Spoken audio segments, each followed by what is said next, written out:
साधुवाद चैत्री नवरात्रि गुड़ी पड़वा विक्रम संवत हिंदू नववर्ष की हम इस मधुर भावना के अंदर से निकल रहे हैं, उसकी भी आपको बहुत बहुत नववर्ष की शुभकामनाएं।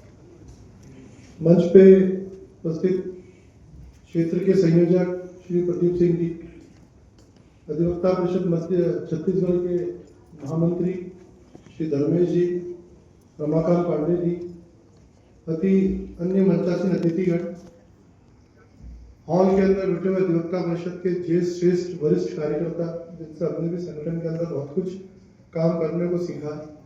मातृशक्ति सायं सुबह से दो चीजों को लेकर विचार कर रहे हैं, जो दो सत्र हुए हैं। पिछले सत्र के अंदर एआई के ऊपर, साइबर लॉ के ऊपर, और उसके पहले सत्र के अंदर विधि मंत्री जी पर हो गए। तो सामान्यतः कोई ऐसी हमारी परिषद की कोई बैठक होती है तो उसमें विषयों का जो होता है, परिषद की बैठक होती है तो संगठन की या हमारे आगे की गतिविधि के बारे में बातचीत होती है। तो धर्मेश जी ने जब कहा कि वैसा भी कुछ जानकारी में, तो मेरे मन में आया कि प्रयोग करना अधिवक्ता परिषद की एक रीति नीति है, तो एक सैंडविच स्टाइल में हमें बैठक करना चाहिए और स्पीडली बैठक करना चाहिए। क्योंकि विधि मंत्री नए बने तो अधिवक्ता परिषद से उनका संपर्क संबंध हो तो आगे चल के कई चीजों में हमारे लिए सुविधाजनक होता है, तो उनका परिचय सबसे मैंने कहा उनको बुलाना चाहिए। और चूंकि आज के समय में एआई की उपयोगिता बढ़ती जा रही है, वकील भी, कोर्ट में भी, हम सबके बीच में उसके बारे में बातचीत होती है, तो वैसे विषय को भी कुछ शॉर्ट के अंदर रखना चाहिए और साइबर लॉ के ऊपर भी कुछ बात हो। तो ऐसे वक्ता है, उन्होंने बात की। उसके साथ में ये था कि हम अब अधिवक्ता परिषद जिस रूप में काम कर रही है उसके अंदर आयाम शाह जो हम काम कर रहे हैं उसके अंदर हमारा एक नॉलेज कलेक्टिव आउटरीच का भी एक आयाम है। तो प्रोफेसर साहब ने जो बात बोली, उन्होंने जो अध्ययन किया वो हमारे नॉलेज कलेक्टिव के लिए बने, और जो एडिशनल जो एसीपी साहब ने जो उद्बोधन दिया साइबर लॉ के ऊपर, वो हमारे आउटरीच के अंतर्गत आया कि अधिवक्ता परिषद की रीच पुलिस प्रशासन के अंदर होना, और उन्होंने अपनी बात बोली। तो एक ऐसा पूरा दो सत्रों का सैंडविच हमारा प्रोग्राम बना। अब आगे के 3 सत्र जो हम बात करेंगे वो प्योरली हमारे संगठन की बात होगी। जैसे भूपेंद्र सिंह जी भाई साहब है, सोनी साहब है, और भी हमारे छत्तीसगढ़ प्रांत के वरिष्ठ कार्यकर्ता है, सबने बहुत कुछ सीखा, समझा, सिखाया कार्यकर्ताओं को।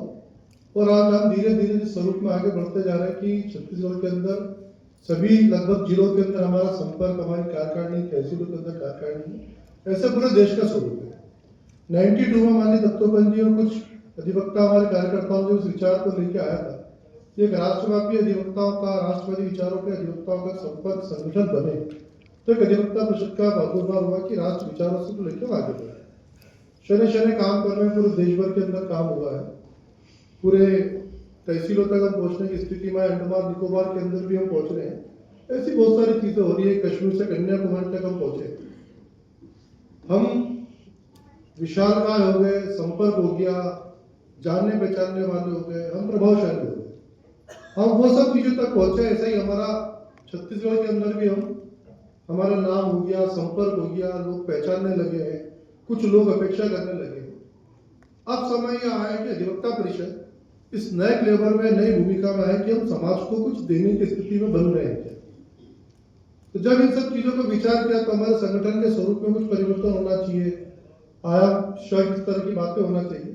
तो आगे के सत्रों के अंदर हमारे क्षेत्रीय मंत्री प्रदीप जी उस बारे में, आयाम की व्यवस्था के बारे में भी आपको बताएंगे। तो उन सब चीजों को लेकर हम जब विचार करना शुरू हुआ, आयाम के अनुसार काम करना शुरू हुआ, संगठन के स्ट्रक्चर में आया, तब संगठन ने दायित्व दिया, देश भर के अंदर प्रवास हुआ, कुछ वरिष्ठ लोगों से मिलना, उनसे बात करना, कुछ खुद के अनुभव से कुछ सीखा। तो एक चीज समझ में है कि हम अधिवक्ता परिषद में काम कर रहे हैं तो हमारी पहचान और संगठन की पहचान हमसे हो रही है।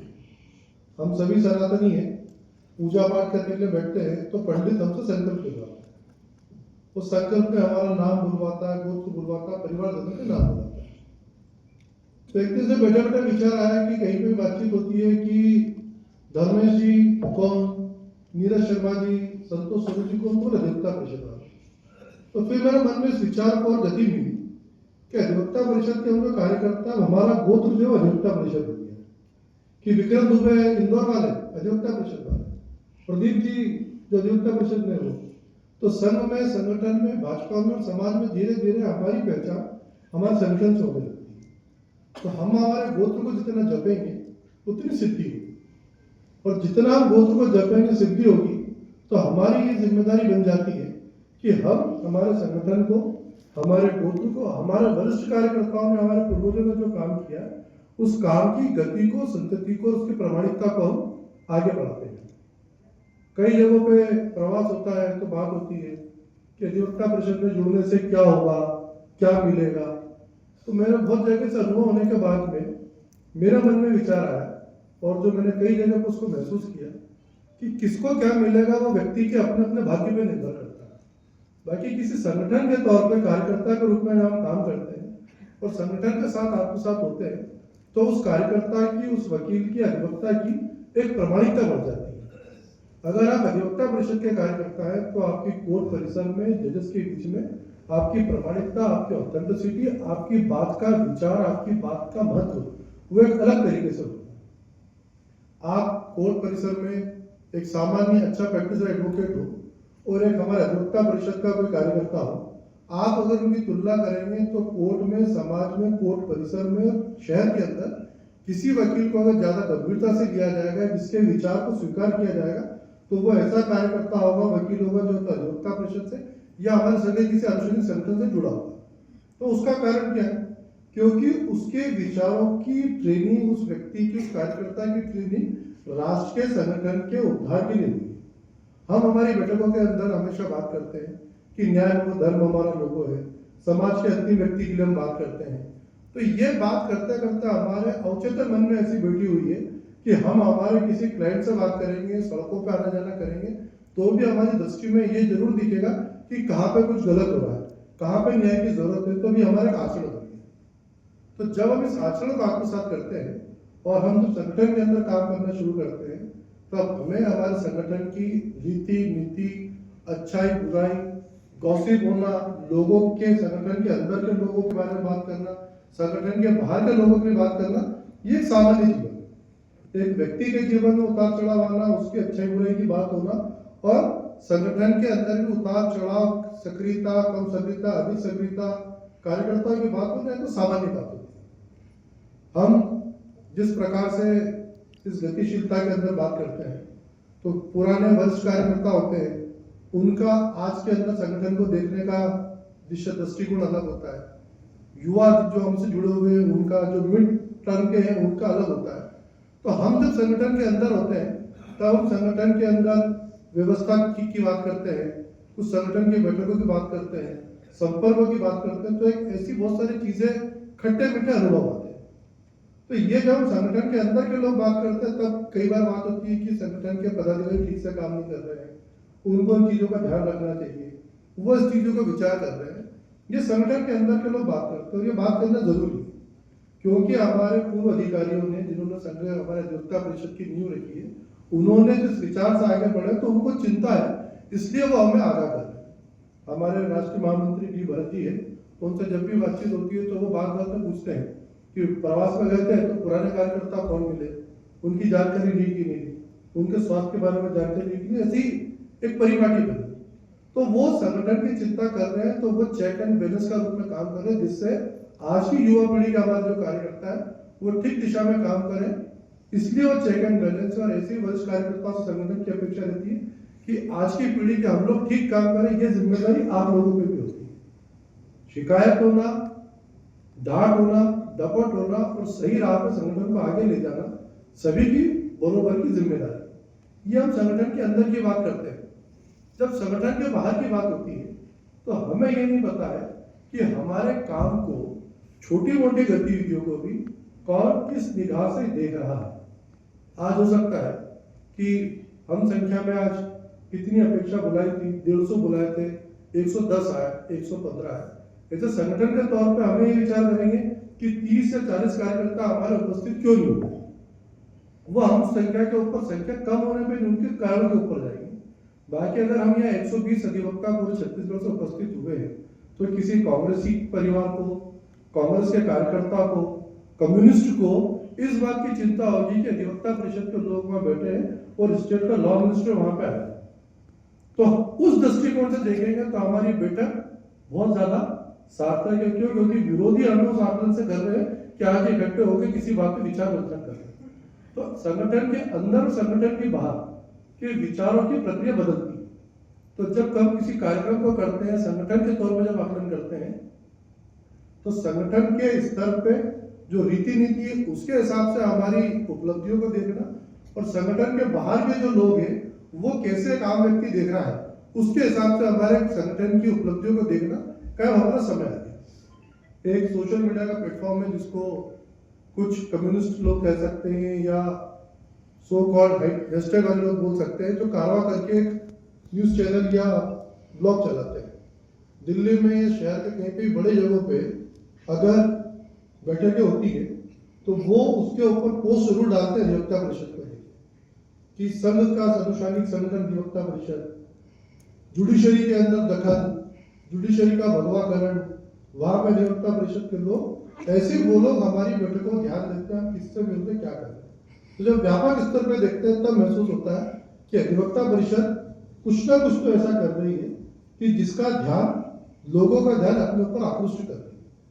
तो जब हमारे ऊपर लोगों का ध्यान आकृष्ट हो रहा है तब हम सब कार्यकर्ताओं की जिम्मेदारी ये बड़ी बन जाती है कि हमारे संगठन के अंदर की बातचीत है हम बंद कमरे में करें, व्यक्तिगत तौर पे करें, क्योंकि हमें लोग देख रहे हैं। और जब वो लोग देख रहे हैं, हमारे काम को देख रहे हैं, तो समाज को और सामने वाले देखने वाले को ये पता होना चाहिए कि ये अधिवक्ता परिषद के लोग हैं, तो ये इनका विचार क्या है, किसी विषय पे इनकी किस तरफ होगी, ये एक साइड होंगे, ये बी साइड होंगे, ये किस तरफ है, ये उनको पता होना चाहिए। ये पता है कि हम ए साइड है, बी साइड है, तो फिर हमारी कथनी करनी है, होना चाहिए, महसूस कराना चाहिए कि अधिवक्ता परिषद का कार्यकर्ता यहाँ है तो ये इस तरह का काम करेगा। हम जितने संगठित होंगे, आपस में जितनी बात करके चीजों का निराकरण करेंगे, उसका प्रभाव आप देखेंगे कोर्ट के अंदर बार में भी होगा और बेंच के ऊपर भी होगा। हमारी संगठन की शक्ति जितनी बढ़ेगी, आप बेंच को भी हमारे कार्यक्रमों में लाने के साथ में हम जैसा चाहते हैं समाज के लिए परिवर्तन, उसके अंदर भी हम उनको वैसा मोल्ड कर सकते हैं। औपचारिक अनौपचारिक बातों के अंदर हम उनको बता सकते हैं कि समाज में क्या चल रहा है, जुडिशरी के अंदर क्या गलत चल रहा है, जिसका इम्पैक्ट समाज के ऊपर क्या है। वो भी हमसे अपेक्षा करते हैं कि हम उन्हें आज के समय में क्या जरूरी है उस चीजों का फीडबैक दो, उनसे बैठ कर डिस्कस करें। क्यों? क्योंकि हम आज इस स्थिति में कि हम व्यवस्था परिवर्तन की बात कर रहे हैं, व्यवस्था परिवर्तन के मुख्य घटक के रूप में आ रहे हैं। हमारे बीच में से निकले हुए व्यक्ति आज कहाँ पे हम सब समझते हैं। तो उस संगठन के हम कार्यकर्ता हैं, इस संगठन को हमें धीरे धीरे शनय शनय आगे बढ़ाना है, इसके ऊपर हम विचार करते हैं। एक उदाहरण के तौर पे बताऊं कि कहीं पे भाजपा के कार्यकर्ता या भाजपा ना कहीं किसी संगठन के कार्यकर्ता का कोई रिश्तेदार उसके बेटे से एक्सीडेंट हो गया, कोई अपराध हो गया, तो मीडिया हाईलाइट क्या बनाता है कि संगठन के उपाध्यक्ष महामंत्री फलाने के बेटे ने यह अपराध किया। अब उस अपराध का उस संगठन के पदाधिकारी से मतलब नहीं, बाकी न्यूज क्या बनती है कि फलाने संगठन के फलाने पदाधिकारी के बच्चे ने ऐसा अपराध किया। तो आपके किया कर्म अल्टीमेटली आपके संगठन के जिसका कार्यकर्ता हो उसके ऊपर को हिट होता है।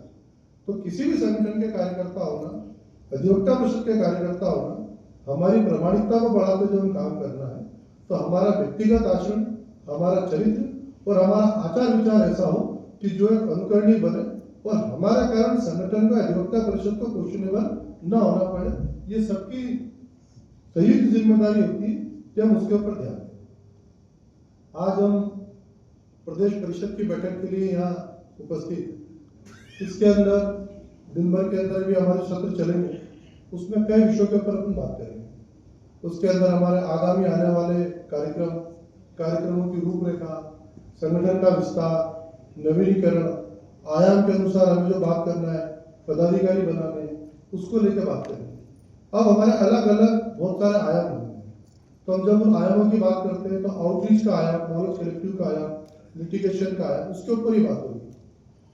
हम अभी तक अधिवक्ता परिषद के कार्यकर्ता के तौर पे कोर्ट को, हाई कोर्ट को, डिस्ट्रिक्ट कोर्ट, सेशन कोर्ट, जिला सिविल न्यायालय, हम सोचते थे कि हमारा कार्यक्षेत्र वहीं तक। जब दिसंबर में 2025 में राष्ट्र परिषद की बैठक हड़ताल हुई थी, तब तक मोटा मोटा पूरे देश भर में अधिवक्ता परिषद की सभी प्रांतों के अंदर, प्रदेशों में इकाइयां है, जिलों के अंदर इकाइयां है, तहसीलों में इकाइयां पहुंचने लगी। तो ऐसा मन में आया कि अधिवक्ता परिषद का स्वरूप ठीक ठाक स्तर में पहुंचने लगा है। तो हमारे पालक अधिकारी माननीय अरुण कुमार जी का उद्बोधन था। तो उद्बोधन के अंदर उन्होंने एक नया होमवर्क दिया कि अब इस पे काम करना है। उन्होंने बात करते करते विषय रखते हुए कहा कि अधिवक्ता परिषद सिर्फ वकीलों का संगठन नहीं, कोर्ट के अंदर काम करने वालों का संगठन नहीं, अधिवक्ता परिषद न्याय क्षेत्र में काम करने वालों का संगठन। तो उन्होंने कितना बड़ा स्कोप बताया अधिवक्ता परिषद का कि न्याय से जुड़ी हुई जितनी भी चीजें हैं, उस न्याय विभाग का कर्मचारी हो, न्याय विभाग के अंदर का चपरासी हो, न्याय विभाग के अंदर काम करने वाला, न्याय दिलाने वाला वो अभियोजन हो, अभियोजन पक्ष हो, पीड़ित पक्ष हो, जुडिशरी हो, या ऐसे कमीशन हो कि जो किसी पीड़ित व्यक्ति को न्याय दिलाते हैं। जैसे छत्तीसगढ़ के अंदर जनजाति आयोग बना हुआ, वनवासियों के लिए बना हुआ, महिला आयोग बना हुआ, बाल संरक्षण आयोग बना हुआ, ऐसे जितने आयोग जिसके अंदर शिकायतें होती है और जिनके माध्यम से पीड़ित व्यक्ति को न्याय दिला सकते हैं, सहयोग दिला सकते हैं, वो सब चीजें अधिवक्ता परिषद के कार्यक्षेत्र के अंतर्गत है। तब हमें अगर आयोग के अंदर जाना है तो उस आयोग की पूरी जानकारी हमारे किस कार्यकर्ता को, उस आयोग के चेयरपर्सन से बात करने के लिए कौन सुटेबल व्यक्ति होगा, उससे मैं बात करना। महिला आयोग को हमारे साथ में लेके महिला सशक्तिकरण, महिला कानून के ऊपर किस प्रकार से काम करना है, समाज की महिलाओं को हमें जोड़ने के लिए, उनके अधिकार को संरक्षण देने के लिए महिला आयोग को, बाल आयोग को किस प्रकार से हमें साथ में लेना। तो अब हमारे काम का क्षेत्र बहुत व्यापक होता चला गया।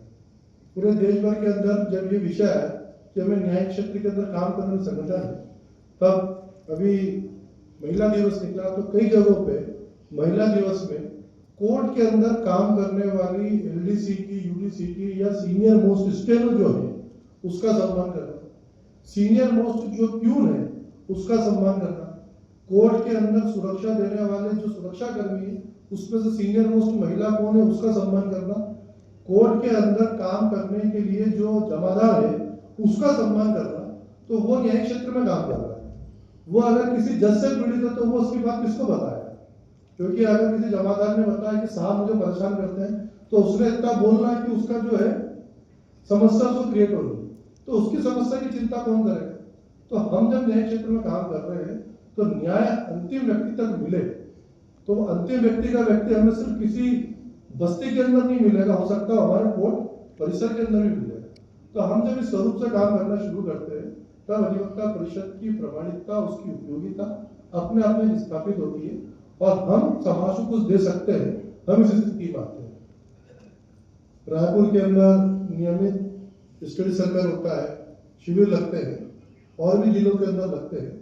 बाकी अब समय इस बात का है कि हम सब इस बात का विचार करें कि हम अगर कहीं जाए तो अधिवक्ता परिषद की सक्सेस स्टोरी क्या बताए कि हमें ये समस्या मिली, इसके ऊपर एक टीम बनी और उस टीम ने इस समस्या को अंतिम रूप से ऐसा करा और इसमें आउटकम्स ये निकले। तो जब हम किसी सक्सेस स्टोरी की बात करने के लिए आएंगे तब हम समाज को क्या दिया उसका अवलोकन करने, चिंतन करने में आएंगे और हमारे जितने कार्यकर्ता, जितनी बड़ी टीम बनी है वो कहाँ पे क्या क्या कर सकते हैं और संगठन के तौर पर हमारे कार्यकर्ता का क्या उपयोग कर सकते हैं अच्छे कामों में, उसकी भी बात करें। जब हम समाज की सृजन शक्ति को, कार्यकर्ता सृजन शक्ति को एकत्रित करके समाज की व्यवस्था परिवर्तन की बात कर रहे हैं, विचार को स्थापित करने की बात कर रहे हैं, तो हमें हमारे कार्यकर्ता कैसे निपुण हो, संगठन का विचार कैसे क्लियर हो, उसके ऊपर हमें बात करनी है। छत्तीसगढ़ में मैं क्षेत्रीय मंत्री रहा, तब से मेरा आना जाना रहा, बहुत ज्यादा प्रवास नहीं हो पाया क्योंकि मध्य प्रदेश, छत्तीसगढ़ कहने को दो प्रदेश है, बाकी वो अपने आप में ये समय कह सकता हूँ कि तकरीबन 20% हिंदुस्तान ने दो प्रदेशों ने ले रखा है।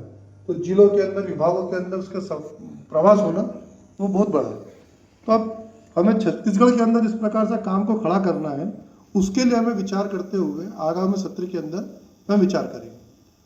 किसी भी संगठन की पहचान उसके कार्यकर्ता, उसके पदाधिकारी और उसके कार्यालय से होती है। 2 वर्ष से ये विषय केंद्रीय स्तर पे राष्ट्र परिषदों की बैठक में, हम अधिवेशन में गए, वहाँ सब में चल रहा है कि अधिवक्ता परिषद जब राष्ट्रव्यापी संगठन है तो हमारा राष्ट्रीय कार्यालय होना चाहिए। अभी भी है, वो 2 कमरों का है प्रवासी भवन के अंदर। तो वो कार्यालय अब कैसा हो कि अगर अधिवक्ता परिषद राष्ट्रव्यापी बन गया है और हम व्यवस्था परिवर्तन करने के लिए, व्यवस्था को प्रभावित करने की स्थिति में है, तो हमारा कार्यालय भी कुछ इस प्रकार से बने कि अगर कोई व्यक्ति आता है तो उसको लगे कि ये वकीलों के संगठन का एक ऑफिस है।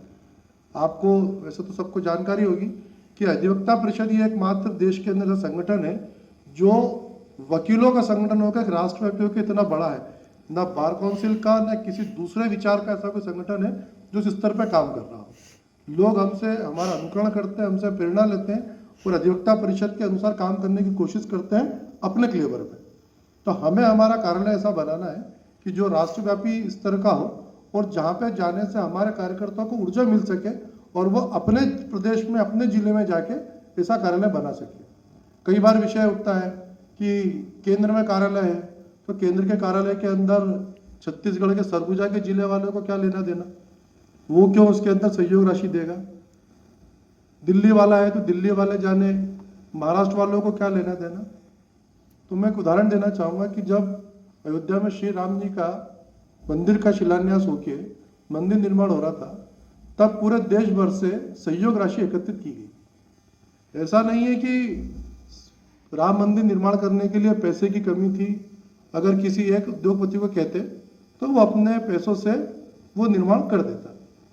बाकी प्रत्येक व्यक्ति से 100 रुपये, 200 रुपये, 500 रुपये भी अगर उसने दिए हैं तो वो लेने का कारण क्या था कि जिस व्यक्ति ने 1000 रुपये दिए हैं उस व्यक्ति को, उसके परिवार को, उसके बच्चों को पता है कि मेरे पिता ने, मेरे पति ने राम मंदिर के लिए कुछ दिया है। तो जब कुछ देने का भाव आता है तो उस देने के भाव से ये होता है कि ये राम मंदिर में मेरा भी कुछ अंश है, ये मंदिर मेरा भी है। तो ऐसा ही जब हमारे कार्यालय के लिए हम कुछ देते हैं तो हम ये तो कहते हैं कि हम अधिवक्ता परिषद के कार्यकर्ता हैं, ये संगठन हमारा है।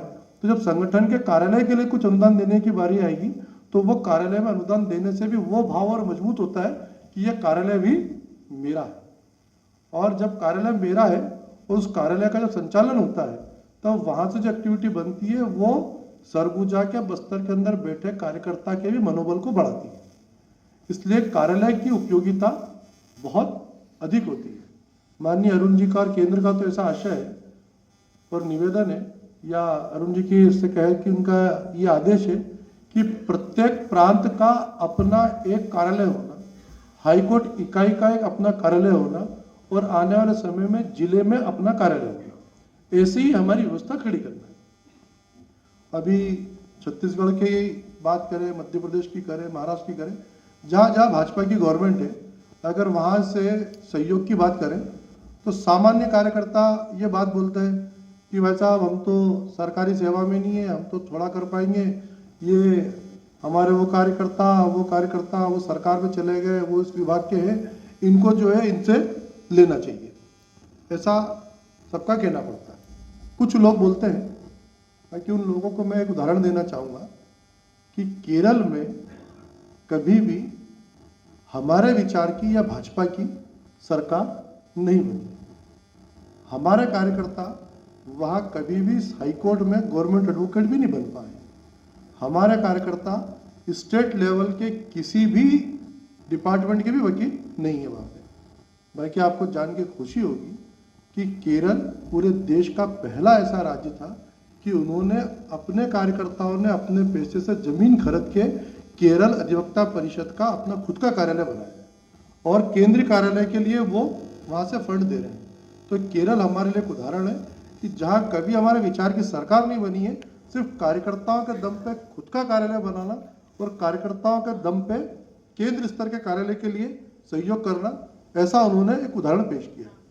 तो अपने संगठन की सभी कार्यकर्ताओं से अपेक्षा है कि हम सामूहिक रूप से ये कार्यालय हमारा अपना बन रहा है, हमारा घर का बन रहा है, मेरा बन रहा है, इस विचार से हम काम करें और स्वयं भी और हमारे साथी को भी उस कार्यालय के लिए सहयोग देने के लिए हम उसको प्रेरित करें। ऐसी संगठन की सबसे अपेक्षा है। एक विषय जो आता है कि संगठन के अंदर कुछ कार्यकर्ताओं को अगर हम देखें तो एक होता है कार्यकर्ता, एक होता है सक्रिय कार्यकर्ता, और एक होता है सहयोगी, और एक होता है सदस्य। सहयोगी और सदस्य कैसे होते हैं कि हमें कोई कार्यक्रम करना है तो वो हमारे सहयोगी बन जाएंगे, हम कुछ व्यवस्था का बोलेंगे, गाड़ी लगाने के लिए बोलेंगे तो वो हमारे कहने पे कुछ सहयोग कर देंगे।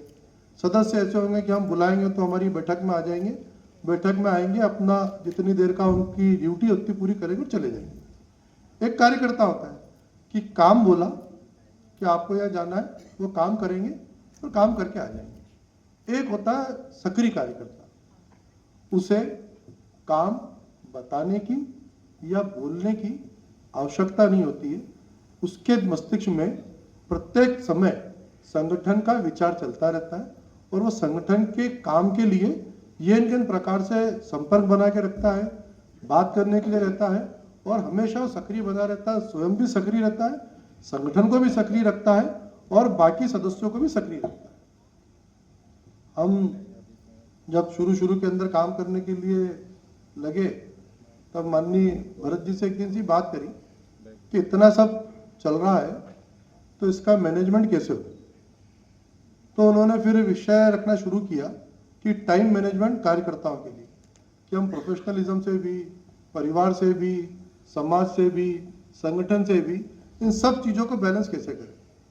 और जब ये बैलेंस करके विषय धीरे धीरे चला, फिर विषय रुका, फिर बहुत समय बाद ये समझ में आया कि संघ कार्य को ईश्वरीय कार्य क्यों बोलते हैं। तो कुछ समझ में ये आया कि मैनेजमेंट आप कितना भी सोचो तो नहीं होता, आप करने लग जाओ तो सब चीज़ मैनेज हो जाती है। आपका परिवार, आपका प्रोफेशन, आपका क्लाइंट, आपका खर्च होने वाला पैसा, वो सब धीरे धीरे ईश्वरीय कार्य है। तो वो कब कैसे मैनेज होता है वो मालूम नहीं पड़ता है, सिर्फ काम करने की शुरुआत की होती है। काम शुरू करने के पहले लगता है कि संडे है, क्लाइंट आएंगे, सैटरडे है, परिवार में जाना है, वाइफ को लेके जाना है, उन सब चीज़ों को लेके हम शुरुआत में सोचते हैं। जब करना शुरू करते हैं तो सब जगह से हमें उसकी सुविधाजनक स्थिति बनती है। ये सब काम भाव प्रधान होते हैं। जब भाव प्रधान होता है तब कार्यकर्ता सक्रिय रूप से काम करता है, और जब कार्यकर्ता सक्रिय रूप से काम करने के लिए लगता है तब परिवार, समाज, आपका क्लाइंट और आपका ऑफिस स्टाफ वो आपकी मदद करने के लिए लगता है। कल मैं आया, शाम को एयरपोर्ट से सीधे आया, तब देखा दीदी लोग कोर्ट से सीधे यहाँ पे व्यवस्था के लिए आई हुई थी, भैया लोग यहाँ पे कार्यकर्ता हमारे लगे हुए थे। तो दीदी लोगों के हस्बैंड को और बच्चों को ये पता है कि अधिवक्ता परिषद का कार्यकर्ता है, तो मम्मी या वाइफ वहाँ गई है तो कल का खाना हो सकता है 1 घंटा लेट बना हो, बच्चों के एग्जाम होगी, पढ़ाना होगा, सारी प्रक्रिया 1 घंटे लेट हुई होगी और सुबह 7 बजे से वो सब यहाँ पे। तो वो जिस सक्रियता से है उस सक्रियता को नमस्कार करते हुए उनका परिवार उनको कह रहा है कि नहीं आप जाइए। किसी की सास होगी, ससुर होंगे, ननंद होगी, उन सब ने कहा नहीं आपका कार्यक्रम में आप जाइए। ऐसे ही हम लोग, आपके परिवार में आपको जाना है, कल आपने बोल दिया कि मुझे रायपुर जाना है तो सुबह भाभी जी ने उठ के 6 बजे उठाया होगा, आपका नाश्ता बनाया होगा, चाय बनाई होगी, तैयार करके आपको आने की व्यवस्था की होगी। तो हम जो कर रहे हैं, जिस भाव से कर रहे हैं, उसमें हमारे परिवार का, हमारे क्लाइंट का, सबका योगदान होता है। जैसे आप काम करना शुरू करते हैं, आप अभी बैठक में बैठे हुए थे, भाई साहब का किसका फोन आया, पटेल साहब के पास में, उन्होंने कहा कल मिलेंगे अभी बैठक में। अच्छा ठीक है। क्लाइंट भी समझने लग जाता है कि आप अगर किसी संगठन में समय दे रहे हैं तो वह आपके समय के हिसाब से एडजस्ट कर जाता है। तो आपकी सक्रियता को समाज, परिवार, आपका पक्षकार, आपका क्लाइंट, आपका ऑफिस स्टाफ, आपके कलीग्स आपको मदद करते हैं, जिससे सब चीजें स्मूथ होने लग जाती है। सिर्फ जरूरत होती है हमारी उस भाव से सक्रियता की। तो संगठन की चिंता प्रत्येक स्तर पे हमें करना है, हम खुद करें। कई बार ये विचार होता है कि धर्मेश जी महामंत्री हैं, धर्मेश जी ने मुझे फोन नहीं लगाया। बहुत अच्छी बात है, धर्मेश जी ने फोन नहीं लगाया, उनकी जिम्मेदारी थी। सोनी जी हैं, हमारे प्रदेश के अध्यक्ष है, अनिल जी हैं, उनने फोन नहीं लगाया, उनको लगाना था, उन्होंने नहीं लगाया। हमने क्या करा, उनने फोन नहीं लगाया तो हमने संपर्क नहीं किया कि धर्मेश जी आप किसी समस्या में तो नहीं हो। ये जिम्मेदारी किसकी है? ये हमारी भी होगी। कोई कार्यकारिणी अगर काम नहीं कर रही है तो उनका कहना है कि साहब हमारे अध्यक्ष जी काम नहीं कर रहे हैं, हमारे महामंत्री काम नहीं कर रहे हैं। तो कार्यकारिणी सिर्फ 2 लोगों की है क्या?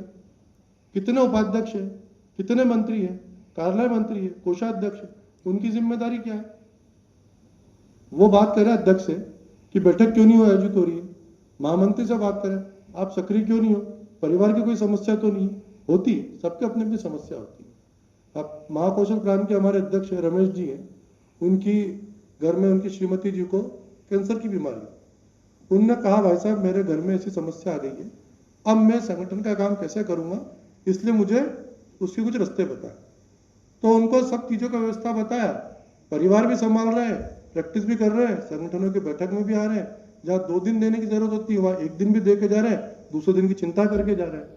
तो ऐसी व्यवस्थाओं के अंदर हम जाएंगे तो पदाधिकारी और हमारा कार्यकर्ता वो सब एक साथ आत्मसात होंगे, और जब हम आत्मसात होंगे तो इस संगठन का कार्य, हमारा कार्य इस विचार से हम आगे काम करेंगे। एक सक्रिय कार्यकर्ता एक पूरी कार्यकारिणी को सक्रिय कर सकता है, और अगर कार्यकारिणी अगर सक्रिय नहीं है, एक यूनिट सक्रिय नहीं है, तो इसका मतलब कि उस तहसील की, उस जिले की पूरी कार्यकारिणी ही सक्रिय नहीं है। तो ये हमारे संगठन के लिए बहुत बड़ा प्रश्न चिन्ह है कि एक व्यक्ति अध्यक्ष, महामंत्री या कोई दूसरा व्यक्ति वो सक्रिय नहीं है, बाकी पूरी कार्यकारिणी सक्रिय नहीं है, ऐसा नहीं हो सकता। मतलब कि वहां पे कुछ कम्युनिकेशन गैप है, भाव की कमी है, तो उसे ठीक करना, उसकी जानकारी लेने के लिए हमारे वरिष्ठ कार्यकर्ता जो है, जैसे भूपेंद्र जी भाई साहब बैठे हुए, सोनी जी है, ऐसे हमारे वरिष्ठ जितने कार्यकर्ता है, आप सबकी जिम्मेदारी है, हम सब, हमारा निवेदन है कि आप ऐसी जगहों को चिन्हित करें कि कहाँ पे सक्रियता नहीं है। आप दादाजी की पोजीशन में आकर उनसे पूछे कि आपको समस्या क्या है। जब तक हम उसके कारणों पर नहीं जाएंगे, अगर विचार चलता रहेगा कि वो कार्यकारिणी हमारी सक्रिय नहीं है, तो खाली बातों से नहीं होगा, एक्टिविज्म लाना पड़ेगा। क्यों? क्योंकि हमारी कार्यकारिणी है, बाकी उसको सक्रिय बनाना उस कार्यकारिणी के साथ में प्रांत के प्रत्येक पदाधिकारी का और कार्यकर्ता की जिम्मेदारी। मैं कहीं पे भी प्रवास पे जाता हूँ, अगर ऐसा प्रवास है कि जिसके अंदर गाड़ी से आना जाना हो, कोशिश करता हूँ कि अगर मैं इंदौर में रहता हूँ और मुझे 150-200 किलोमीटर की दूरी पे जाना है, तो एक आदमी को इंदौर से बिठाऊंगा, एक आदमी को सोनकत से बिठाऊंगा, एक आदमी को आष्टा से बिठाऊंगा और विदिशा तरफ या रायसेन तरफ प्रवास पे जाऊंगा। तो वो 3 लोगों को बिठाया, तो वो तीनों का ये बोल देता हूँ कि जब उतरोगे तो कल अपनी टीम के साथ बैठना और ये बताना कि मैं ऐसी जगह गया था, वहाँ ये बातचीत थी। तो बहाने कारण हमें निकालने हैं कि हम हमारे कार्यकर्ताओं को निपुण करते हुए उस टीम को सक्रिय कैसे करें। प्रदीप जी भाई साहब जहाँ रहते हैं और जहाँ प्रैक्टिस करते हैं तकरीबन 200 किलोमीटर की दूरी, तो मैंने उनसे निवेदन किया कि इस 200 किलोमीटर की दूरी में जितने अलग अलग रास्तों से आप जा सकते हो, आप उससे जाओ, कभी किस तहसील में जाकर चाय पीजिए, कभी किस तहसील के रास्ते में जाकर चाय पीजिए, तो हमारे कार्यकर्ताओं से जुड़ने का हमें एक मौका मिले। तो हम प्रवासी कार्यकर्ता किस प्रकार से बन सकते हैं, जो वरिष्ठ कार्यकर्ता है, जो प्रवास कर सकते हैं, 2-2 जिलों के अंदर हम कैसे उनको संभाग के प्रभारी बना सकते हैं, एक स्ट्रक्चर रूप में हमें काम करना कि अगर एक्टिविज्म लाना है तो एक प्रदेश की कार्यकारिणी बनी हुई है, प्रदेश के पदाधिकारियों को हम कुछ जिले चिन्हित करके उसके प्रभारी बनाए, उनके ऊपर हम एक व्यक्ति ऐसा लेके आए जो वरिष्ठ है कि जो ये पूछ सके कि आपके प्रवास हुए, आपके प्रवास क्यों नहीं हुए, उसकी बैठक किस प्रकार से हो। ऐसी चिंता हमें करनी, और ये चिंता करने की इस सबकी आवश्यकता बहुत ज़्यादा जरूरी है। क्यों? क्योंकि हम सब कार्यकर्ता है, हमें सक्रिय कार्यकर्ता, सक्रिय बने रहने की जरूरत है। कई बार ये होता है कि बैठक क्यों करना, बैठक फिर होना, तो बैठक पे बैठक और बार बार बैठक इसलिए होती है कि हम सक्रिय बने रहें, एक विचार को लेके जाए, उस विचार को आगे उसको हम बढ़ाते रहें। तो आज हम यहाँ पे दिन भर बैठेंगे, तो जितने जिलों से हम सब यहाँ उपस्थित हुए, आप सबसे निवेदन है कि अपने जिलों में जाके अगले 7 दिवस में यहाँ पे जो विषय हो रहे हैं, हमें आने वाले जो हमारे नियमित कार्यक्रम है उनको किस प्रकार से करना है, हमारे जिले की टोली के साथ में हमें बैठ के उस बारे में बात करना है।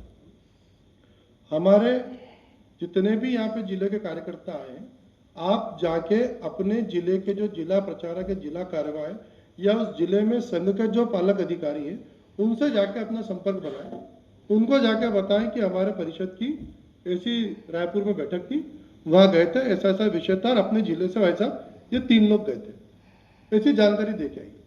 तो वो आपको जानकारी देना, आपकी सक्रियता को आना और उस विचार को धीरे धीरे आगे बढ़ाना, हमारे कार्यकर्ताओं को बताना कि केंद्र का हमारा कार्यालय बन रहा है, ऐसे विषय चले हैं। अभी हम लोग राष्ट्रीय परिषद का अधिवेशन था बालोतरा में, उसके अंदर बहुत सारे लोग गए थे, उससे अलग अलग विषय चले थे, जिसमें एक विषय था भारतीय चेतना। उस भारतीय चेतना के बारे में, संविधान में भारतीय चेतना के ऊपर हमारे तहसीलों में, जिले के अंदर हम वो बात करेंगे, इसीलिए वो विषय रखा गया था कि हमारे 2000 कार्यकर्ताओं के बीच में हम उस विषय को रख रहे हैं, तो उस विषय के ऊपर विचार होके वो आगे तक जाएगा।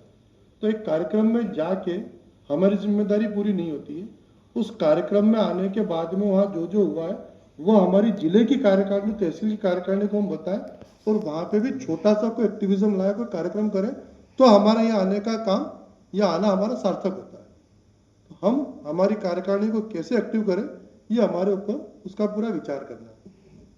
कार्यक्रम बड़ा हो छोटा हो, उस डजंट मैटर, इससे कोई फर्क नहीं पड़ता है। कार्यक्रम हुआ, ये बहुत बड़ा विषय पड़ता है। महिला दिवस का कार्यक्रम अगर छोटा सा भी हुआ है तो वो हुआ है, वो गिनती में आता है, वो बताने में आता है, समाज को एक उदाहरण बनता है। अभी 14 अप्रैल आने वाली है, उसके बाद हमारे दूसरे अलग अलग कार्यक्रम आने वाले हैं। अभी गुड़ी पड़वा कार्यक्रम गया, गुरु पूजन का कार्यक्रम आना है। तो ये कार्यक्रमों से हमारी एक पहचान अलग बनती है और एक विचार बनता है, और ये सब कार्यक्रम करने से कुछ एक नई युवा टीम बनती है। तो जब वो टीम बनती है तो हमारे उसके अंदर विचार बन के कुछ नए कार्यकर्ता मिलते हैं और हमारे संगठन को गति मिलती है। अभी का सत्र 2 बजे तक था। मैं आप सबसे माफ़ी चाहूँगा कि मुझे जल्दी जाना, तो 3:15 बजे करीब मैं निकलूँगा, तो अगला सत्र अपन 3 बजे शुरू करेंगे। भोजन के जितनी जल्दी भोजन समाप्त होगा, वैसे भोजन सत्र 2 से 3 का है, तो मेरा निवेदन रहेगा कि जितनी जल्दी भोजन हो जाए तो अपन अगला सत्र शुरू करेंगे।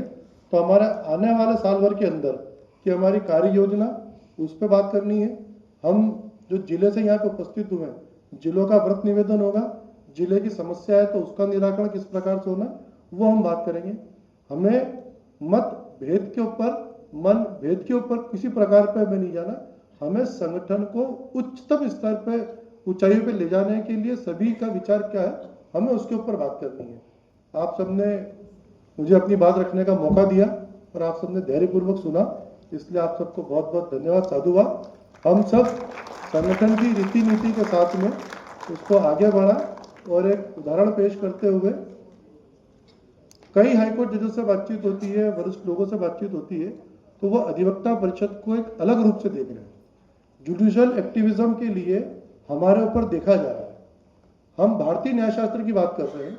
आप किसी भी जज से, किसी भी लॉ ऑफिसर से आप भारतीय न्यायशास्त्र की बात करेंगे तो उसकी आंखें चौंधिया जाती है कि आप वो लोग हो जो भारतीय न्यायशास्त्र के ऊपर बात कर रहे हैं। देश के अंदर नैरेटिव की जंग छिड़ी हुई है, उस जंग को तोड़ने की जिम्मेदारी हम अधिवक्ताओं पर, अधिवक्ता परिषद के कार्यकर्ताओं को, सिर्फ भारतीय न्यायशास्त्र बोलने के लिए नहीं है। किसी भी प्रकार की जो नैरेटिव की बात निकली है उसका हल हम जिस विषय पर काम कर रहे हैं उसके लिए। प्रोफेसरों को जोड़ना, क्यों जोड़ना? क्योंकि हम रेगुलर प्रैक्टिसर इतनी पढ़ाई नहीं कर सकते जितना प्रोफेसर पढ़ सकता है। उनको जोड़ के विषय दे के उसके ऊपर तैयारी करवाना और लिटरेचर तैयार करवा के उसको आगे बढ़ाना। दिल्ली यूनिवर्सिटी से डॉक्टर सीमा सिंह हमारी राष्ट्रीय उपाध्यक्ष है, वो भारतीय न्यायशास्त्र पर उन्होंने काम करना शुरू किया। यह हमारी उपलब्धि है कि दिल्ली यूनिवर्सिटी के अंदर भारतीय न्यायशास्त्र का सब्जेक्ट सिलेबस के अंदर सम्मिलित हो गया, तो वो एक हमारे लिए उदाहरण है। अगर वहां हो सकता है तो हम छत्तीसगढ़ में, मध्य प्रदेश में, महाराष्ट्र में, गुजरात में उसको लेके आएंगे, तो जो आने वाले बच्चे हैं उनको भारतीय न्याय